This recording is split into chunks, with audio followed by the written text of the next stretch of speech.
combinaison de 3 mesures de protection qui sont importantes. La première, c'est la distance qu'on va mettre entre soi et les autres. Alors, mais on sait bien que dans les transports en commun, c'est pas toujours simple. La deuxième, c'est l'hygiène des mains. Donc, puisque la contamination indirecte se fait par les mains, après avoir touché des surfaces qui ont été touchées par d'autres, eh bien, il faut simplement se laver les mains avec un gel hydroalcoolique transporté dans sa poche. Et la troisième chose qu'on peut faire, c'est le masque, qui est à la fois une protection pour soi-même, mais aussi une protection pour les autres si jamais on est infecté sans le savoir.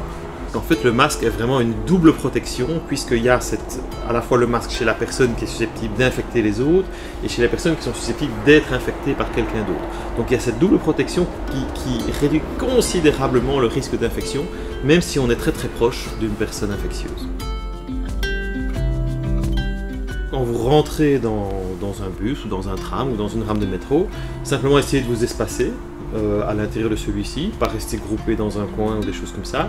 Et puis si on est dans une heure d'affluence, il n'y a rien de particulier, simplement vous restez. Il y a les masques qui font office de protection. Et puis il y a peut-être un élément supplémentaire, c'est que le fait de parler émet plus de particules virales, donc c'est encore simplement si on reste calme dans le bus en attendant d'arriver à son arrêt.